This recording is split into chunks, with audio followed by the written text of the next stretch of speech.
Next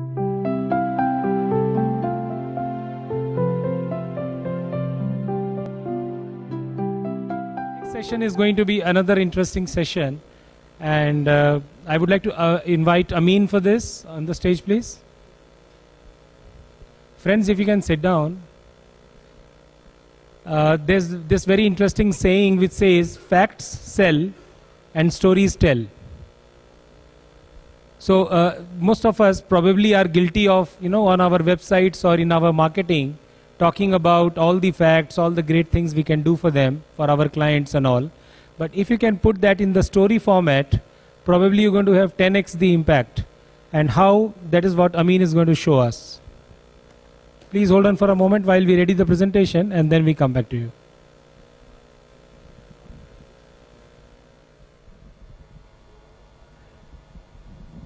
Sorry. Thank you. No. Thank you. Thank you. Where was I? Yeah. My name's Amin Haq, and when I was a kid, when I was growing up, I used to stammer, I would stutter, and I would not finish off my sentences. I would trail off mid-sentence, as a result of which I wasn't very confident I would not go out and play with other kids as much as I'd like to play. I would stay at home, and those days, what do you do if you're at home? There wasn't an iPad to distract you. There wasn't any screen to distract you. So I just remember that we used to talk a lot at home. We do that nowadays when there is no electricity, but those days with electricity still we used to talk a lot. And I remember I used to read a lot, and not read math or science or computer programming. I would have been somewhere else, but I would read stories. Stories like Champak, Chanda Mama, Indrajal comics, Amar Chitra Katha, Akbar Birbal.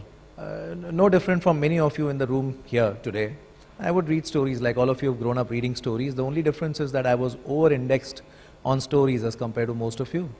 And I moved on from these stories to other kind of stories. You graduate in storytelling, so I moved on to Hardy Boys and Nancy Drews. Before that, I finished the Famous Fives and the Secret Sevens. Then the Hardy Boys happened, and the Nancy Drews, yeah. You and I are the only ones in the room, the guys, who admit to reading Nancy Drews. Give it up for him, yeah.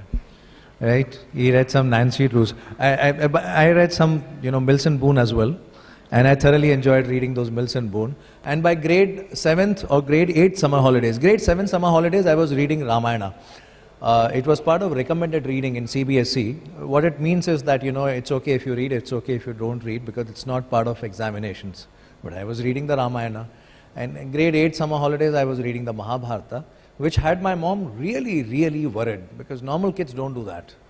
So out of concern and anxiety for me, she enrolled me into speech therapy, she enrolled me into elocution, debate, drama, theatre, poetry recitation, all of this at the same time. Like, think of it as comprehensive damage control strategy.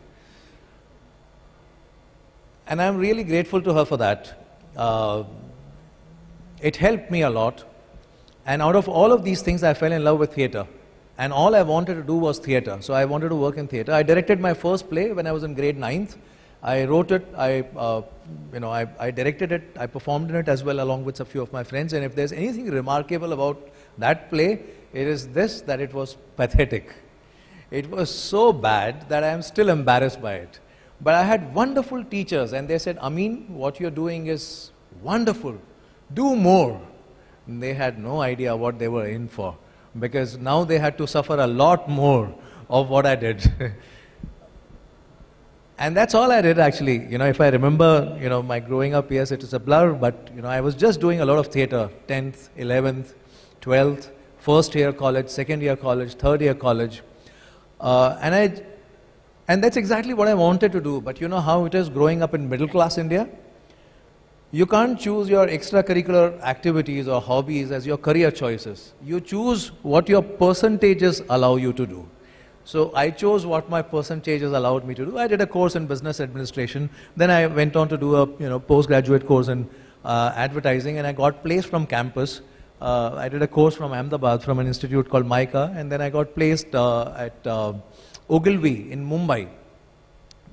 And I moved to Mumbai, started working in advertising, and I realized that advertising is nothing but telling stories. I was still doing the same. You're telling stories about brands and telling stories about organizations, political campaigns, all kinds of campaigns. And now that I was earning my own salary, within a month, I joined a theatre group in Mumbai. So advertising by day, theatre by evening. And that's largely what I have done, in most of my life, the last 20 years. Apart from the fact that I worked in marketing, I was head of marketing for Louis Philippe, the garment brand, and I worked in strategy consulting. And through most of this work that I did, I could see that stories have a lot of power, but we don't leverage the power of storytelling in business as much as we can. What do I mean when I say stories have a lot of power? I could see that power every day at work. For example, in the last 20 years, me and my brothers and sisters in advertising, we convinced a lot of beautiful women that they are not beautiful. The only way they could get beautiful was by using Fair and Lovely. I can see you laughing, but it's not a laughing matter. It's a 3,000 crore industry. Nobody puts a gun on anybody's head and says, go buy that cream. You're not forced to do that. We buy into a story. Once you buy into a story and you believe that, that guides your actions, that guides your behavior. Then we go into the supermarket, our hand reaches out to that tube on the shelf, we put it into the shopping basket and we pay for it at the checkout counter willingly. That's the power of a story. Now, so story in that sense is technology. It's great technology, really powerful technology. And it's like technology can be used for good or bad. Right? You can use technology to save lives. You can also use technology to make bombs. Story is like that. It's powerful technology that will be used at all times by good people and bad, for good use and bad. So, Osama bin Laden, brilliant storyteller. It's difficult to get someone to part with 10,000 bucks. You try doing that, I give you half an hour, get this guy to give you 10,000 bucks. Not easy. And it's not because of him. It's just because, that's not easy. But he was convincing people to give up their lives. Right? So there have been good storytellers and bad storytellers. That doesn't, all that it tells us is that storytelling is very powerful, and it can be put to devastating use or it can be put to wonderful use. And today I am here to share in a 1 hour kind of a session some of the things that I've learned, and I hope to learn some from the interaction that we have and go back richer from here. Now, Ira Glass says that great stories happen to those who can tell them. And in some ways, the narrative of the world has been controlled by storytellers, in the sense that everything around us, one way to look at that is that, a lot of decisions have been influenced by story. Let me begin by playing a game with all of you. Have you played word association games? It's pretty simple, word association game. Let's do a practice one. In a word association game, I throw a word at you, and you're supposed to, when I throw a word at you, it will evoke some images, it will trigger some associations. You will think of some words. Throw them back at me, fast and loud, and keep throwing them at me. Don't be polite, don't wait for other guys to finish. Just keep throwing them at me. For example, if I was to say Katrina Kaif, it will evoke a lot of imagery and words in your mind, right?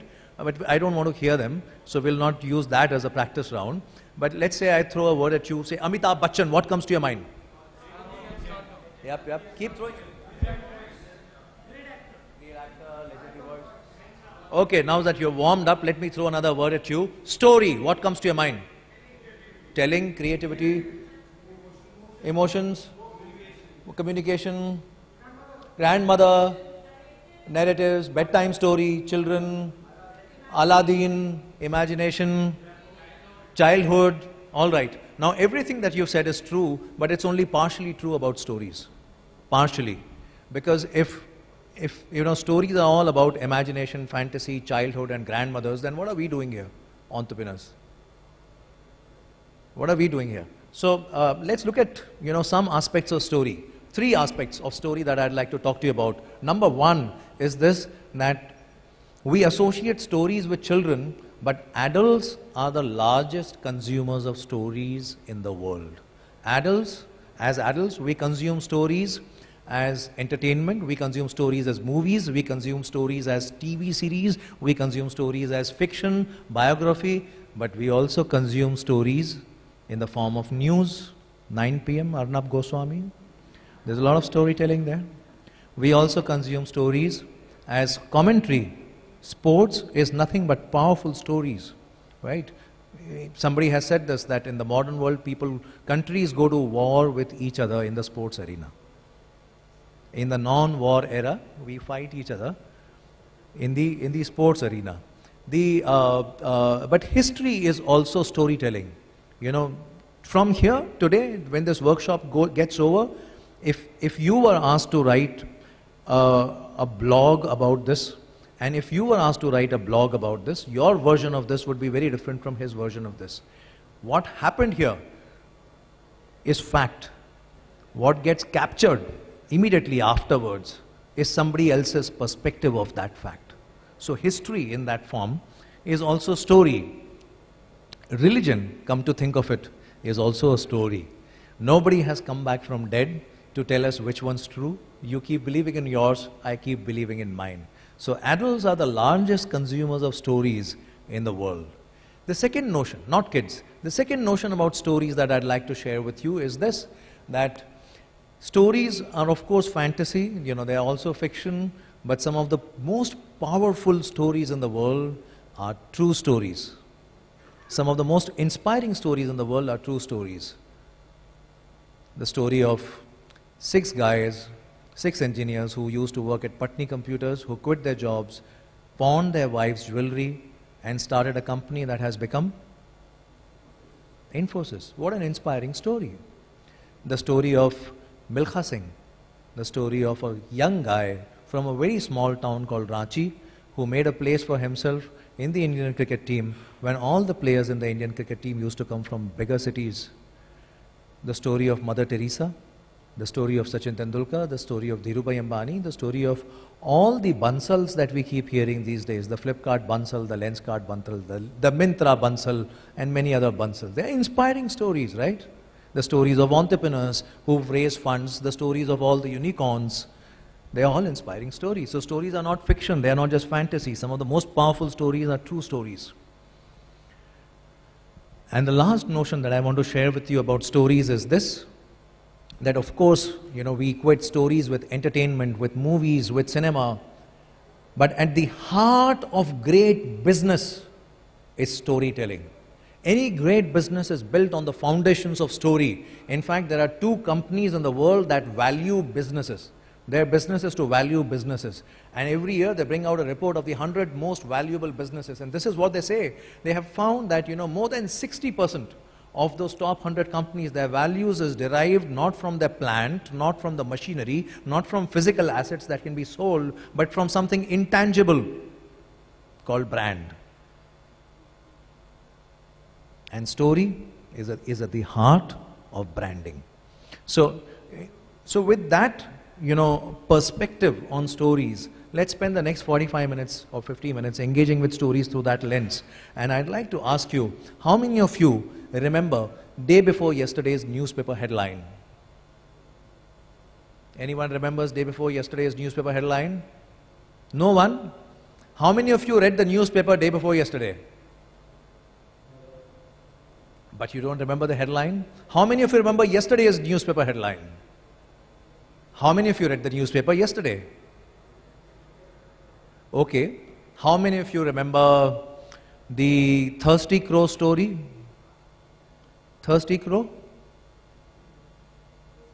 You didn't read that day before. You didn't read that yesterday, but you remember that? Do you remember the Hare and the Tortoise? You didn't read that yesterday. You didn't read that day before, but you still remember it? Do you remember the Monkey and the Cap Seller? The Monkey and the Crocodile? Why is it that, you know, something as recent as yesterday or day before yesterday we forget, but something that we have not revisited in a long time, something that we have not rehearsed, something that we have not revised, like Pythagoras theorem or the Archimedes principle, things that we have rehearsed, revised, we forget. But we remember stories. One of the first reasons why we should use a story, and I'm just giving it away like that because I'm not putting up on a slide saying these are the 3 reasons why we should use stories, but I'm just going to talk about them. So one of the first reasons why we should use stories as entrepreneurs is because stories embed content into memory. Stories make what you say memorable.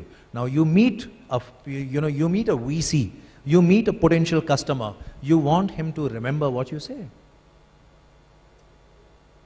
Use a story. It embeds content into memory. It locks it forever there, and people remember stories, people forget everything else. People forget facts, people forget news, people forget information, but stories they remember.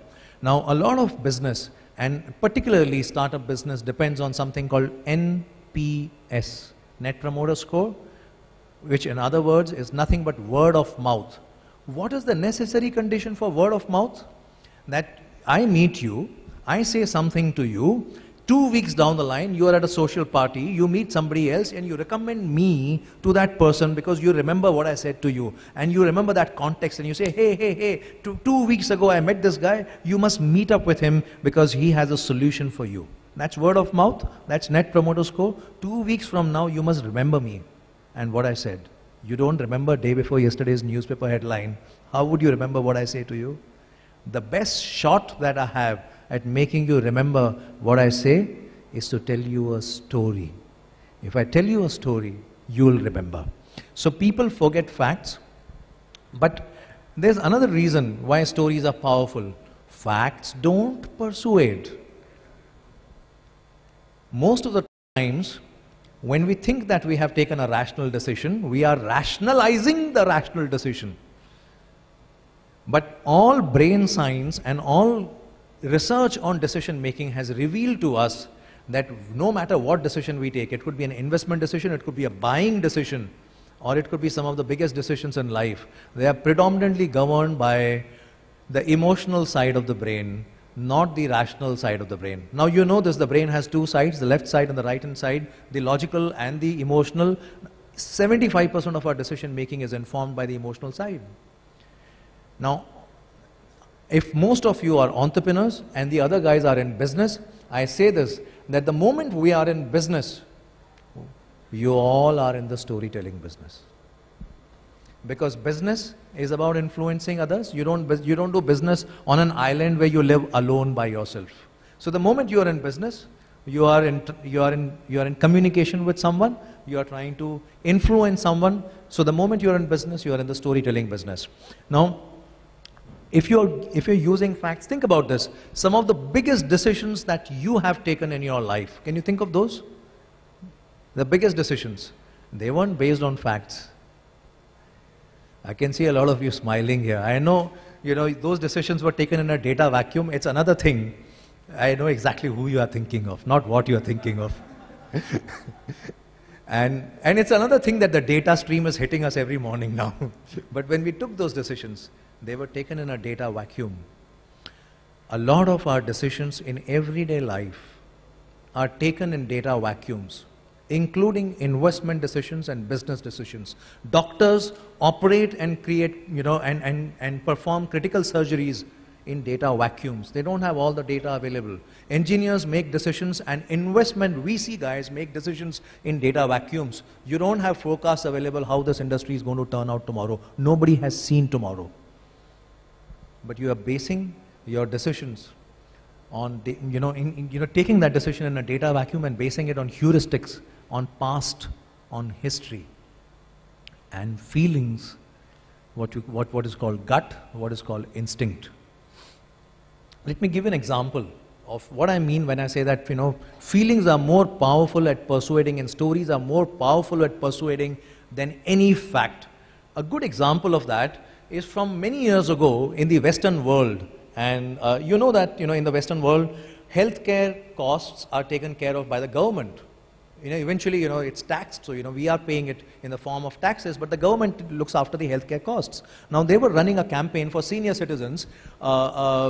asking them to drink more milk. If senior citizens drink more milk, there's no calcium deficiency, so there are lesser bone injuries, arthritis people form, so essentially a calcium-based communication. Now here's what they did. They ran communication and said, drink more milk to senior citizens. But senior citizens, no impact, not drinking milk. They said, okay, this is not working. Maybe we are not spending enough money on the communication. So let's increase the money. So they increased the spends. They increased the spends and there was no corresponding increase in milk consumption. Not working. So they went to a storyteller and they said, hey, there's a problem. We're giving them the facts, but it's not having the desired impact. What should we do? And the storyteller gave them a story and they said, no way, we are not running this. And the storyteller said, trust me, it will work. So with great hesitation and not feeling comfortable at all, they ran the story. This is what the story looked like. Take a look at it.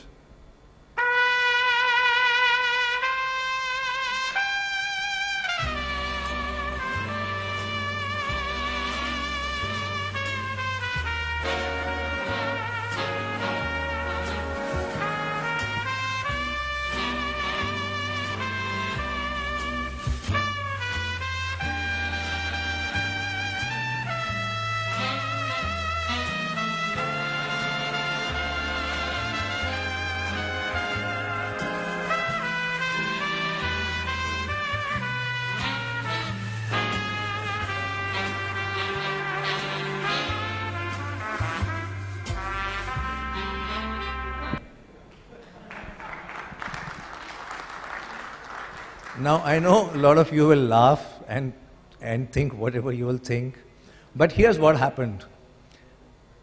Milk consumption among senior citizens increased.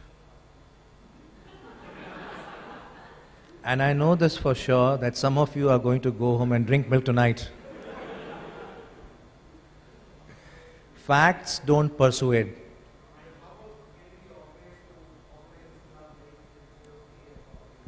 Yeah, I know now somebody is really getting ambitious here, right? And impatient as well.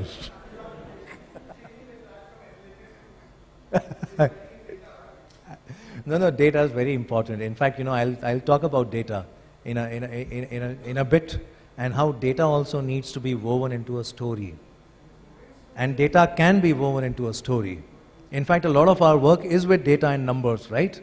We deal with data and numbers, but how can you weave that into narrative? That's the larger point. That, facts don't persuade, stories do, and stories are nothing but facts woven into stories. Yeah. So, so that's what happened.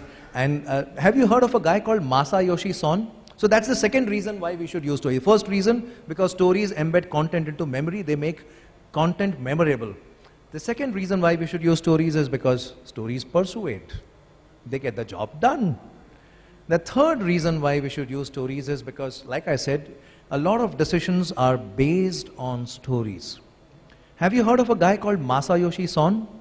He was in the newspaper headlines recently. Another guy who was in newspaper headlines recently connected to Masayoshi Son was Nikesh Arora. Nikesh Arora, head of SoftBank. Masayoshi Son is the founder of SoftBank. Entrepreneurs, you must know of SoftBank, the world's most successful, largest VC company, one of the largest VC companies. Yep. So, Masayoshi Son, he made his money investing in a company called Yahoo many years ago. Then he increased the money, many times over by investing in another company called Alibaba at a very early stage. Alibaba.com, founded by an entrepreneur called Jack Ma, Chinese giant e-commerce company. And then he was in India some time back. Last year he was in India to invest in a company called Paytm, Snapdeal. So Economic Times journalist catches up with Masayoshi Son and says, sir, can I have an interview with you? And in the interview asks this question. He says, sir, what is your investment strategy? How is it that you are able to identify and pick winners before everybody else in the market? How do you invest in them? So Masayoshi Son, he says, let me tell you a story. The first day I met Jack Ma is the founder of Alibaba.com. He says, the first day I met Jack Ma, I had met 20 other entrepreneurs. Now you know this VCs are into speed dating, right? You know, not the speed dating that you're thinking of. It's the other speed dating. The elevator pitch wala speed dating. Just joking. Yeah, the elevator pitch wala speed dating. So they meet a lot of entrepreneurs, and entrepreneurs are pitching their ideas to them. So he said, the day I met Jack Ma, I had met 20 other entrepreneurs. All of them were there with their laptops, with their business plans, Excel sheets, revenue models, projections. This guy, on the other hand, had nothing. He had no business plan, no revenue model, no Excel sheet, and no presentation. He just had a scrap of paper. But when he spoke with passion. I could see that passion, and I could see his dream of giving every small Chinese businessman, no matter where he lived, in a remote village of China, to give him a window through which he could sell to the rest of the country, and he could be discovered by anyone in any part. And within minutes, I stopped him. I stopped Jack Ma, and I said, checkbook haath mein, take my money. Not hundreds of dollars, not thousands of dollars, millions of dollars were invested like that. And millions of dollars are invested like this every day. And this is not 1920s, and this was not 1460s. It's today's world, data-driven world, right? Now, you would say that, oh, but Masayoshi Son was not just buying into a story. Of course, you know, he must have a view on the internet business. His view on the internet business is as good as my or your view in the internet business. Nobody's seen tomorrow, number one. Number two, Masayoshi Son is he's not a Wall Street analyst. He was a professor in a Chinese university before he became an investor. His view is as good as anybody's view. All he was doing was he was backing a hypothesis with money on the table. And what he was buying into was a story. A lot of decisions in real world are taken like that. The fourth reason why we should use stories, is because story helps you command a better price. Look at luxury market. The most premium is commanded by an intangible thing that cannot be explained. It's ephemeral. Perfume, 7,000 bucks, packed into two puff. Disappears into thin air. 8,000 bucks, 25,000 bucks. The most expensive coffee in the world, Kapi Lawak. Kapi Lawak? Have you heard of Kapi Lawak? Kapi Lawak is coffee made from the beans which are picked up from the shit of a civet cat. It is believed that the civet cat has the best nose, so it goes and eats those beans, it swallows them, and then there are these coffee experts that follow the cat, waiting for it to do what it has to do, and then they pick up that, and then they remove the beans, and then the beans are then converted into coffee, the most expensive coffee in the world. Why? There's no objective test of taste. It's a story. Who's paying for it? People are paying for it. Who's the people? They're not mad guys, they're not losers. They're people who made lots of money. They're not losers. Right? People like us. Normal people like us. It's people like there's no them here. It's all us here. We all behave like that. So what's a story really? Now here's what I'd like you to do. Since this is a workshop and not a talk, I'd like you to do an exercise. I'd like you to see this video and write down or make a mental note of the principles of storytelling that you can derive from here. Is that fine? And then once you've seen this video, then we can have a conversation. What are the principles? You will tell me the principles, right? It's very boring for me to write down, here are the 5 principles of storytelling. That's so classroom-like, right? So why don't you tell me what are the principles of storytelling you can derive from this? Some of you may have seen the video again. See it in the context of storytelling.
you do to my sign? I wrote the saying, but in different words. Thanks, love.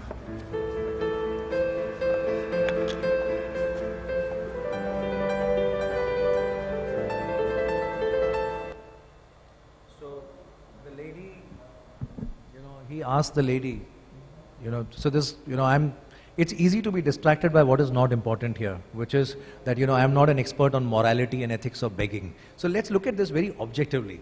This guy is in business, right? He's fundraising, think he's fundraising for his startup, right? He's got an elevator pitch out there. His elevator pitch is not working. It's not working. And then somebody comes and changes the headline of the presentation and suddenly magic happens. Right? So he asks her later, what did you do to my sign? And she says, I wrote the same, just different words. What are the principles we can derive from this story? Yes, sir. Shout it out loud so that everyone can hear you.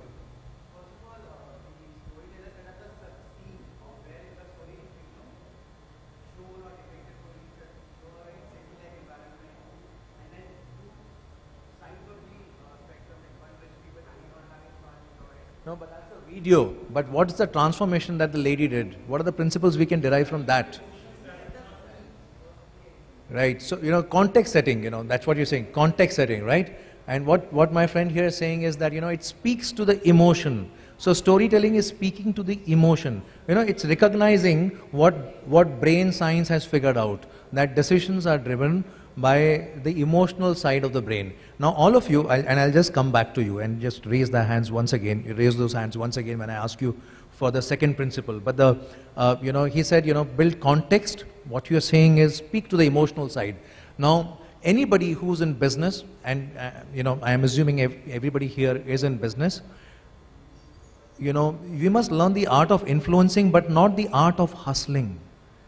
A lot of books on influencing are really the books on the art of hustling. That doesn't work. But if you really want to understand how to influence people, we have to understand this, how to speak to emotions and how decisions are taken.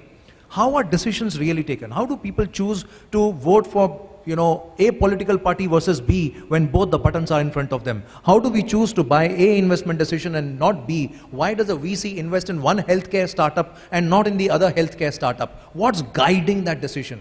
If you want to understand that, read 2 or 3 books. The first book I would recommend to you is a book called The Art of Choosing by Sheena Iyer. The Art of Choosing, she researches how people choose A over another. Like why one VC chooses, selects to invest in one health startup and not the other healthcare startup. And she does that not in a laboratory. She is a researcher who does that in the lab called Market. The marketplace is her laboratory. The Art of Choosing by Sheena Iyer. You can also, those who are not into reading, I see a lot of young people here. There's also an app that will give you the summary of the book in 5% of the book's content. You can figure out what's the name of that app. The third thing that you can do is also look up Sheena Iyer's TED Talk. It's 15 minutes only. The second book, which is very interesting, is Thinking Fast, Thinking Slow by Daniel Kahneman. Right? And both of them say that speak to the emotions, like you said. Speak to people's emotions. So that's the second principle. What are the other principles we can derive from this? Yes, sir.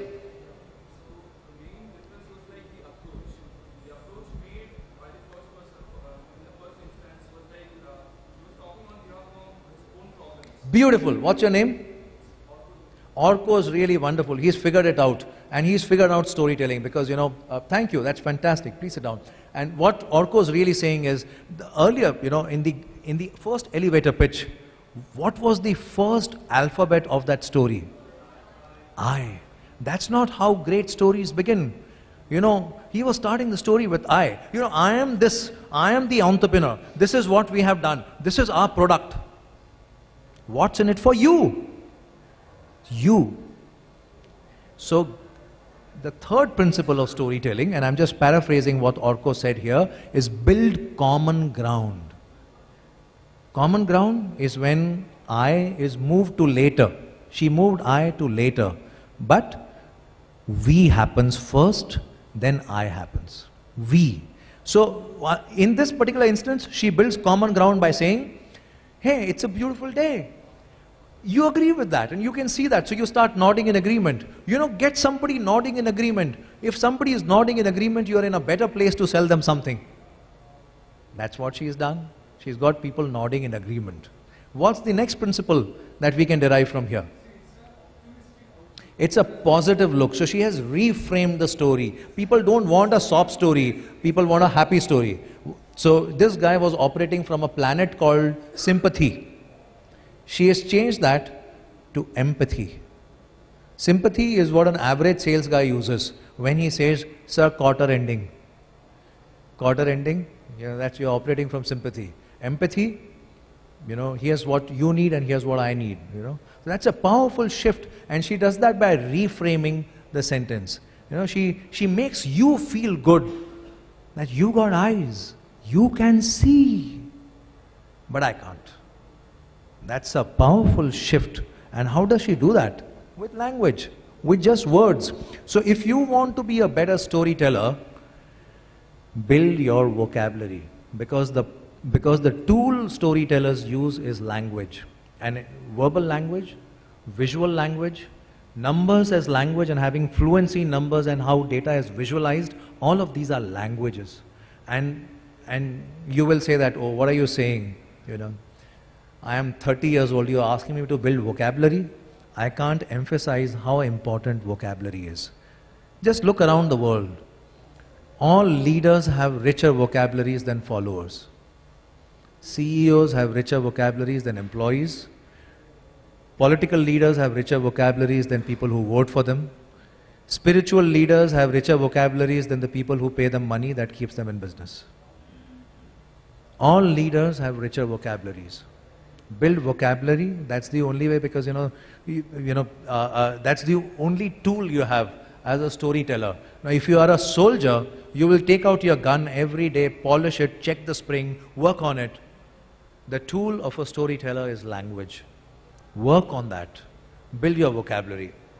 The easiest way to build a vocabulary for the younger generation is to subscribe to an app called wordsmith.org. Every day it will send you a new word. The language of communication is English. In most parts of the world. So build your vocabulary in the English language. The easiest way to do that is to subscribe to apps like Wordsmith. They will send you a new word in your inbox every day. But that's not how vocabularies are built. You all know that. It's like by watching Sanjeev Kapoor on Khana Khazana, we don't learn how to cook. You have to open that mail. You have to read the word.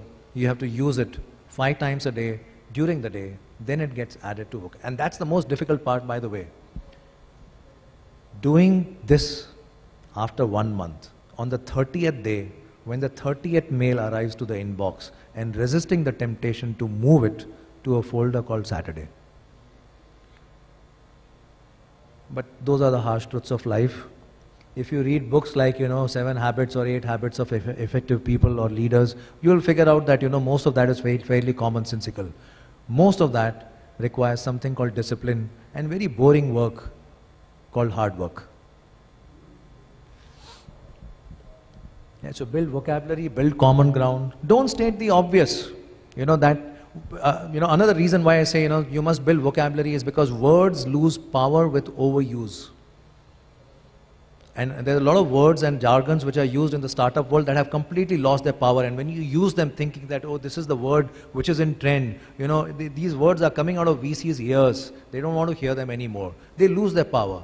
So I'll give you a simple example of it. A good example of that is, when I was growing up, and when I was 20 years ago, if somebody used the F word, people would go, oh, use the F word. Oh, who's that? Now, if somebody says that, nobody gives a... Right? So it's lost its power with overuse to shock people. Similarly, words lose their power. So, please, help. These are the 2 words that he was using, right? Please help. These are magic words that we teach our kids. Please help, thank you, sorry. Not working anymore. Not working anymore. You have to have a fresher perspective to grab people's attention. To get people's attention is the most difficult thing. And then to persuade them to part with their money, that's even more difficult. And most of you are trying to do that, right? I'm assuming that, half of you are entrepreneurs here. Now that's the job that you are. And then last principle, don't state the obvious. When the katora is there, you don't need to say, please help. It's obvious what is expected of people. They will do what is needed to be done.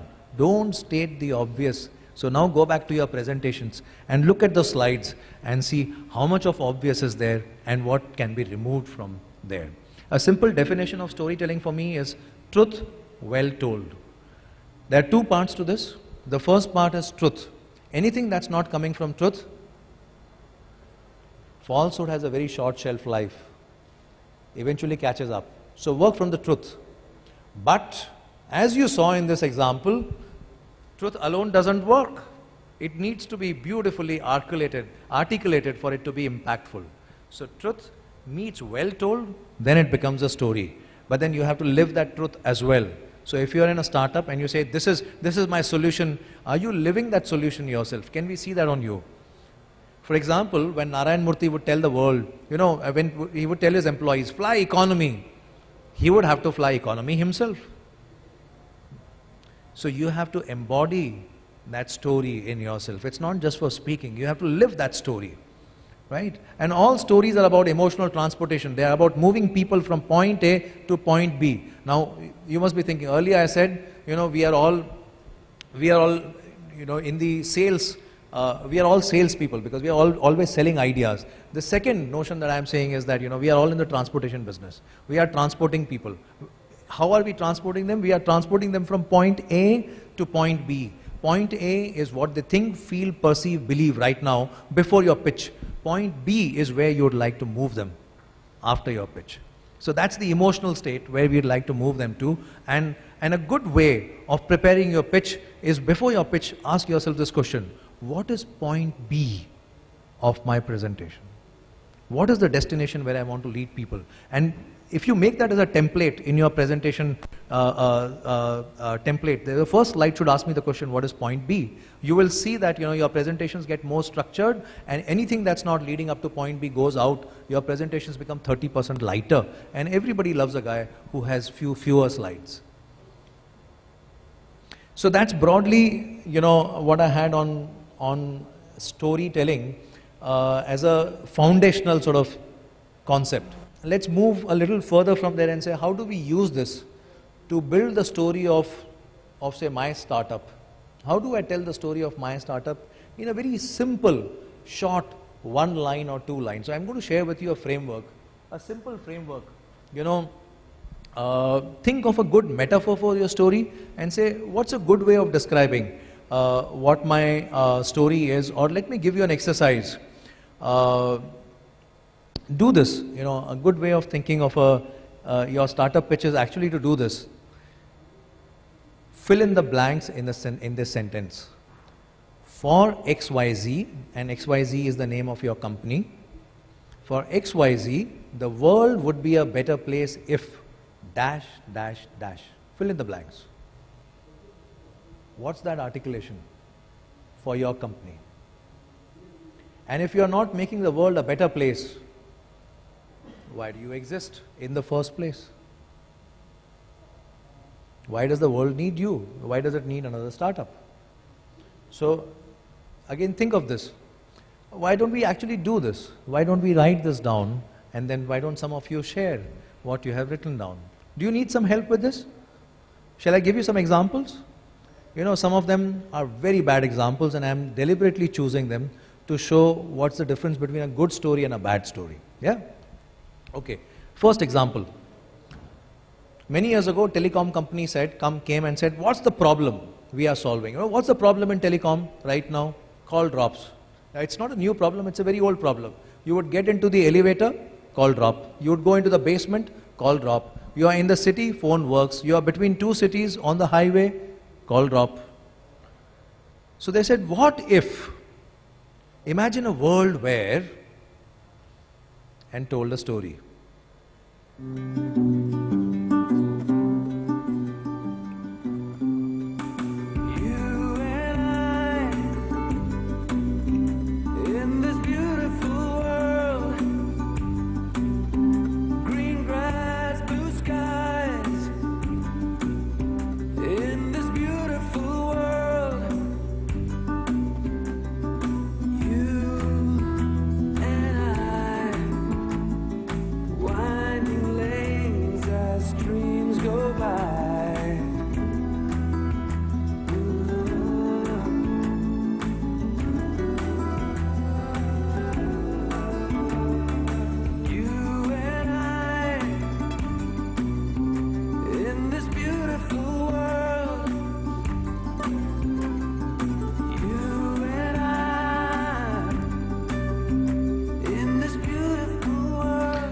Now, it's a very simple articulation, right? Imagine a world where the network follows wherever you go. It's one line articulation of the business proposition. It's another matter that this is not a great story, and it's beautiful advertising, but not a great story. And I have two different definitions of that. Advertising that appeals to people. Great story that delivers the promise. Truth well told. There's no truth in this. Right? So, like I promised you, I'll show you an example of bad story but good advertising. So, good story is that which delivers on the promise. So, make a promise, but you know, it's a good framework to use. It's a beautiful framework to use. For XYZ, the world would be a better place if. Let me give another example, and this is a good example. You know, are you familiar with Scrabble? Scrabble, that board game that builds vocabulary. So Scrabble says, for us, the world would be a better place if people had better vocabularies. Now, that's a wonderful thing, right? You know, increasingly, that's a big problem in the world. People don't have rich vocabularies. Look at kids these days, right? You know, you ask them, how was McDonald's? Awesome. How was that movie, Jungle Book? Awesome. Hey, how was your play date? Awesome. You know, for everything, it's awesome. You know, one day this kid will actually fall in love. One day this kid will experience something called love. You know, this kid is going to kiss someone. How will you describe that experience? Awesome. You use that for a burger. You already used that word for a burger. You've left no words to describe richer experiences. So, you know, the world would be a better place if people had better vocabularies, right? That's the problem they are solving. It's not a startup, but think of it as any company is a perpetual startup. You know, Microsoft describes it as a 30-year-old startup. 1, 2, hey, you two, come here. Why you're late? Sir, I overslept. Go, do 50 push-ups. And you, why you're late? Sir, I have clinomania. What? Sir, I have clinomania. Oh, okay. You take rest.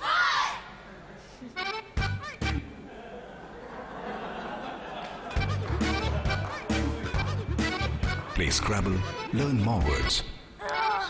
So let's use this framework, you know, for those of you who are entrepreneurs and would like to give it a shot. For your company, for XYZ, which is your company, the world would be a better place if. Let's give it a shot. Let's write it down. Take half a minute, take a minute to write down. How is your company making the world a better place? What would be the articulation for that? Let's take a minute, write it down. For your company, the world would be a better place if. Or the other way to think of it is, imagine a world where. What kind of a world are you building? You could be a real estate company, but what kind of a world are you building? What problem are you solving in real estate?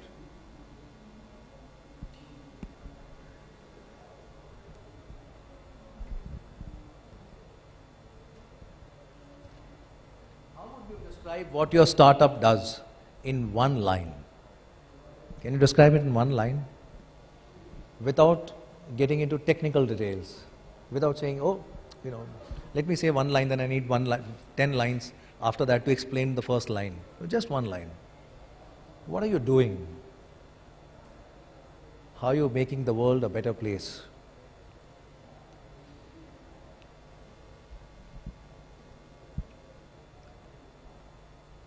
Yes, sir. Don't tell us what company it is. Don't tell us what you do. Just tell us how are you making the world a better place.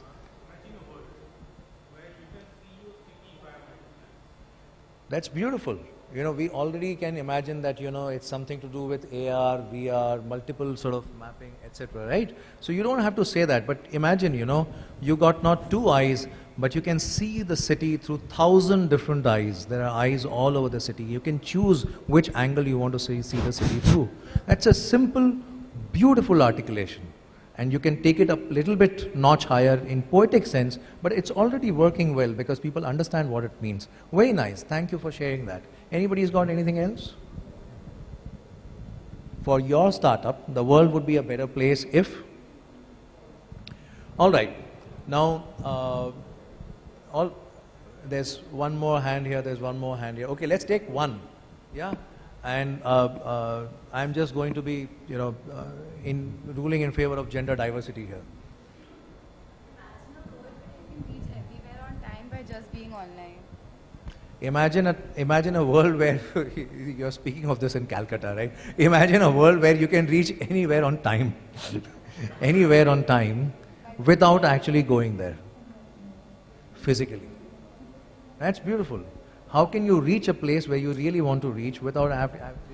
So you reach everywhere on time. You're never delayed because you're going there using a different medium. Beautiful.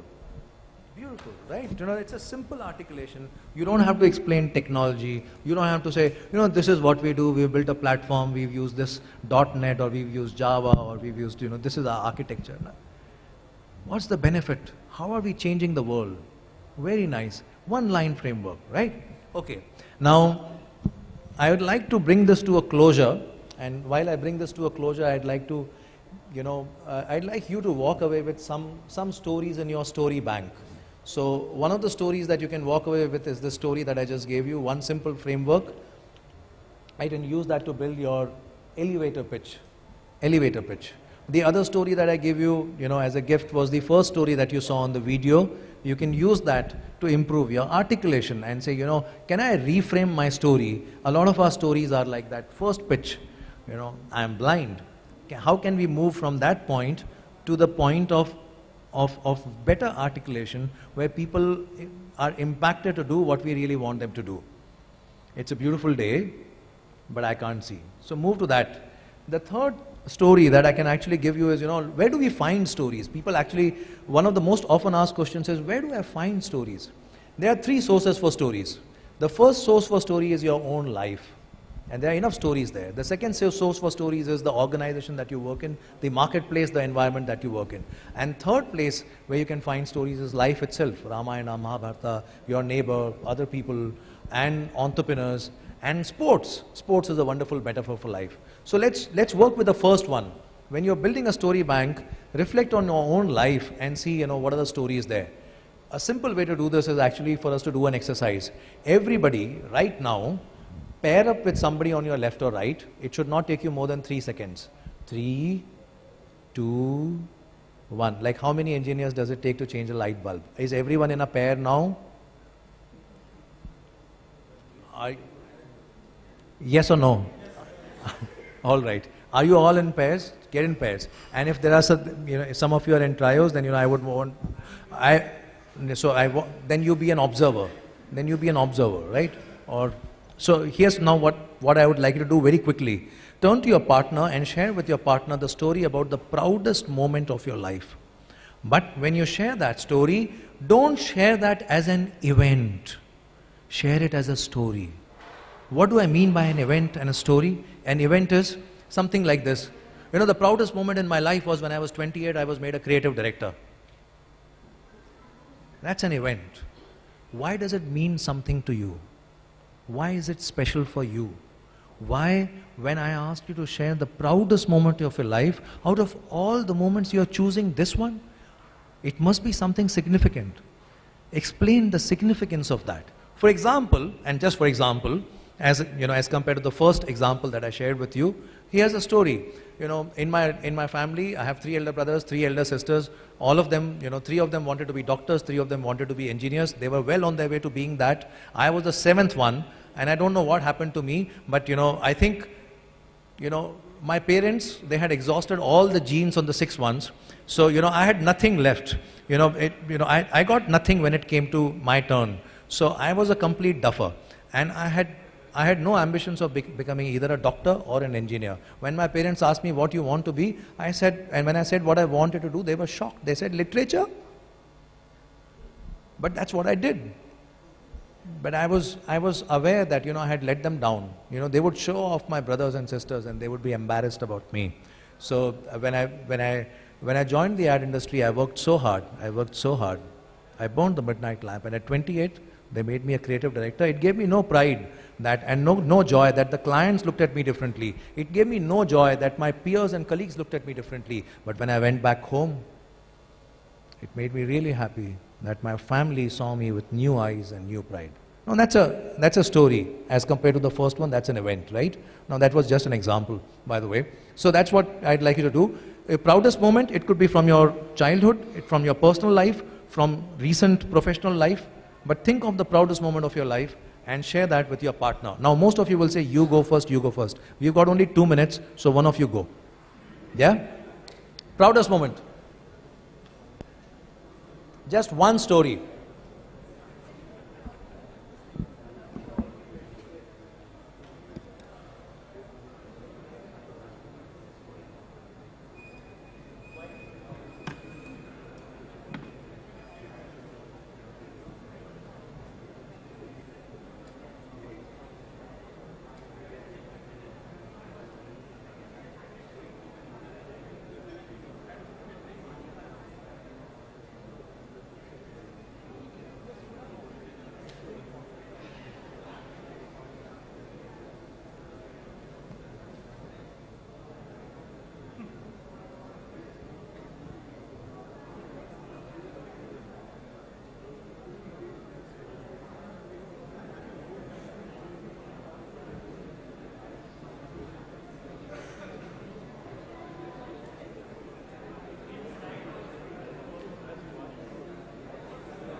Just a show of hands, how many of you are done? Okay. How many of you are in the middle of your story? All right. So, those who are still in the middle of the story, maybe you can finish it a little later. But for those of you who just finished that, I just want to hear from the listeners, just the guys who were not telling, but the ones who were listening. Do you have more respect for the person that who just told you a story? 2 minutes. 2 minutes and you got more respect for the guy. And many of you are sitting with your friends. Some of you are sitting with the people who you've known for a long time. Did you find out something new about them? 2 minutes. You found out something new about them.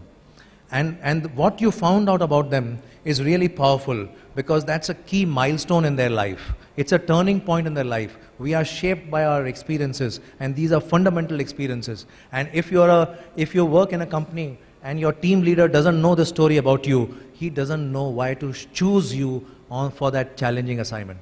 He doesn't know what you're capable of. He doesn't know what stuff you're made of. And you've never shared this story with anyone. People don't know that story. Now, you will say, how do I go and tell that story to my boss, right? I'm not going to go and say, hey, I'd like to talk to you about the proudest moment of your life. Like that lady showed us the way. She said, it's not just what you say, but how you say it that makes the difference. It's not just what you say, but how you say it. So it's about choosing the right time, the right place to tell that story. Somebody suggested, and I think it's a really wonderful idea. If you want to tell your story, first ask your boss, can you tell me about the proudest moment of your life? And he will tell you that. And immediately after that, he'll ask you to share your story. That's an easy way and that's the best way. So ask someone to share their story. Ask people to share their stories with you. And they will ask you to share your story back with them. And that's how people will know what you've learned. Now, this is the proudest moment story. But you also must know and share with people your biggest failure story. All of you would have failed at something, and I'm not talking about relationships here.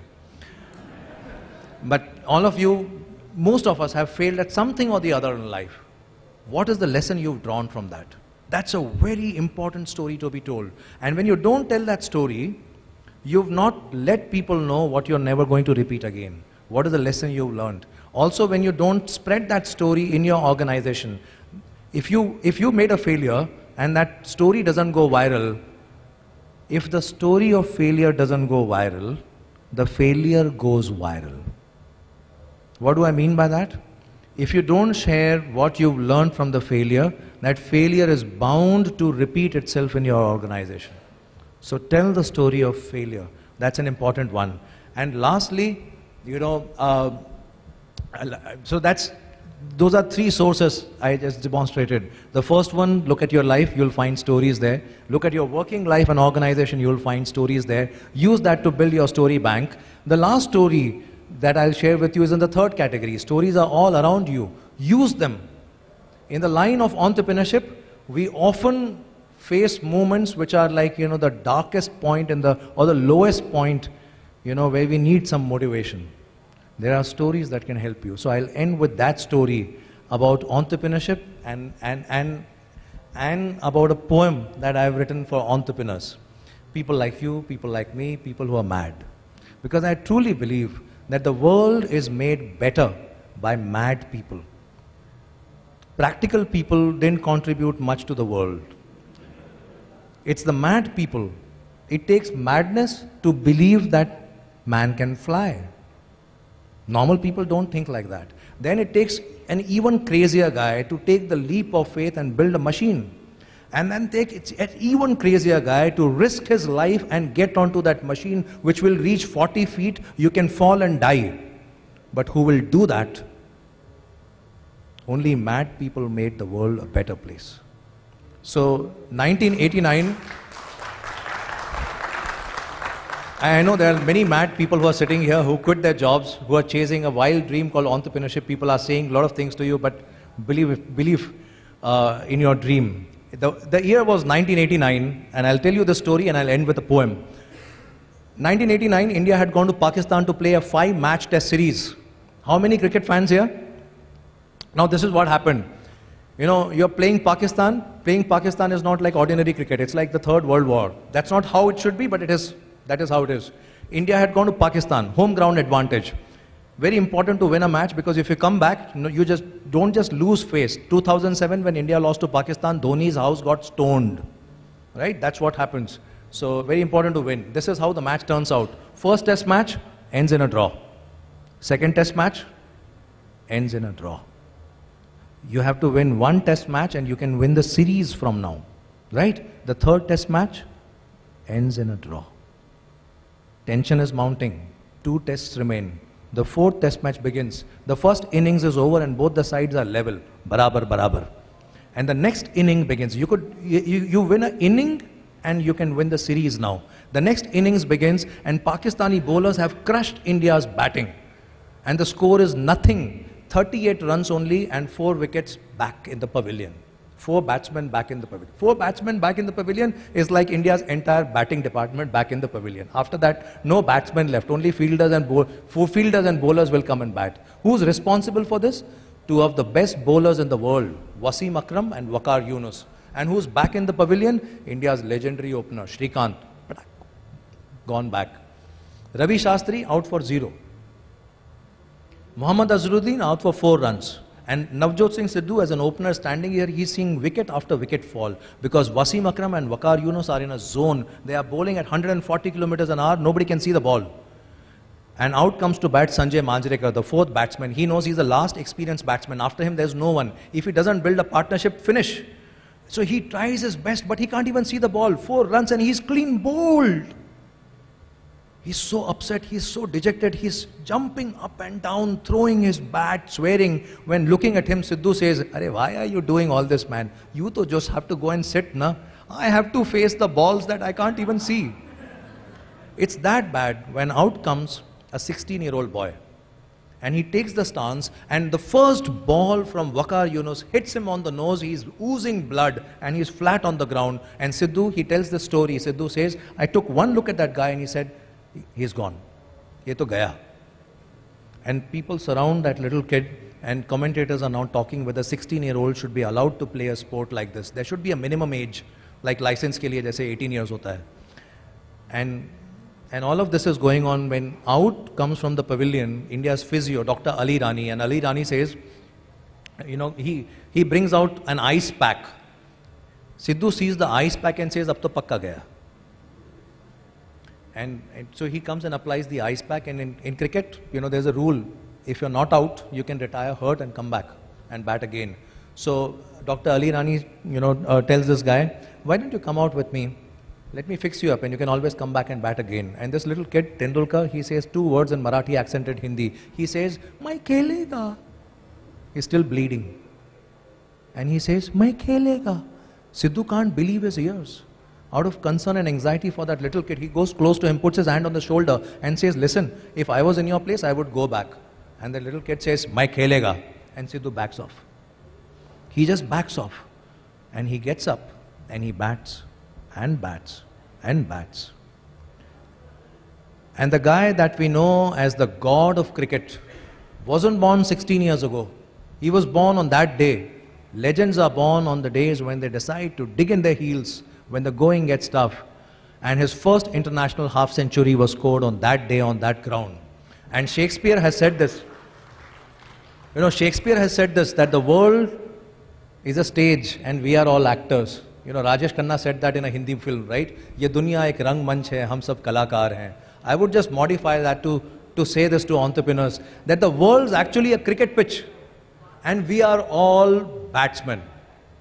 And just like in cricket, in entrepreneurship, there will be the googly and there will be the bouncer and there will be a Waqar Yunus, and often there will be blood from the nose. Choice is ours, whether we want to retire hurt or you say, "Mai khelega."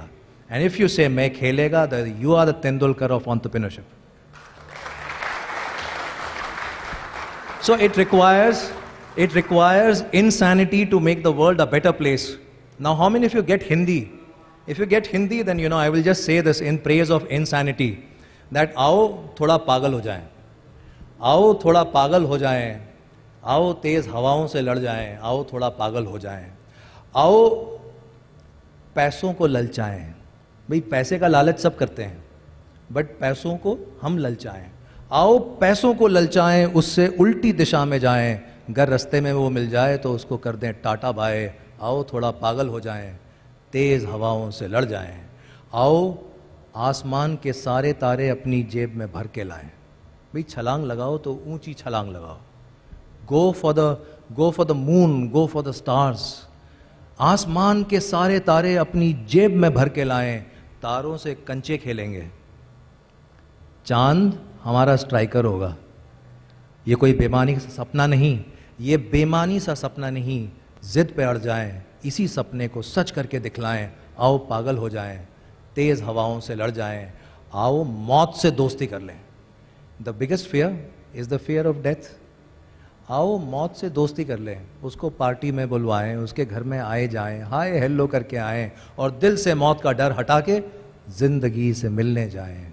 आओ पागल हो जाएं, तेज हवाओं से लड़ जाएं, आओ फिर से बच्चे बन जाएं और ये मान लें कि अकेला ही सारी दुनिया को बदल सकता हूं।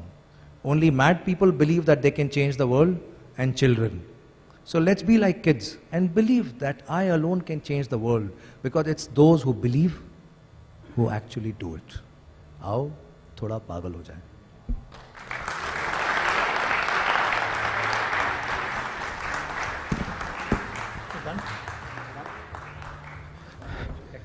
So you know, he can go on and on. We have a time limitation. I have an event to share and I have a story to share. So event is, 2 months back I attended an event in Hyderabad where Amin was a speaker. Story is, I was asked to present a memento to him. Hope you don't mind. Huh? So I was so impressed by him and I had NPC Kolkata in mind. So how do I approach him? It was my first time meeting him and I was asked to present a memento after his session. So I went with a memento and I went to him and said, I want you to come to Calcutta, and if you say yes, then I'm giving you the memento, otherwise I'm taking it back. And he said yes, and I made all the delegates witness for the confirmation he has given, and that's the story. Thank you.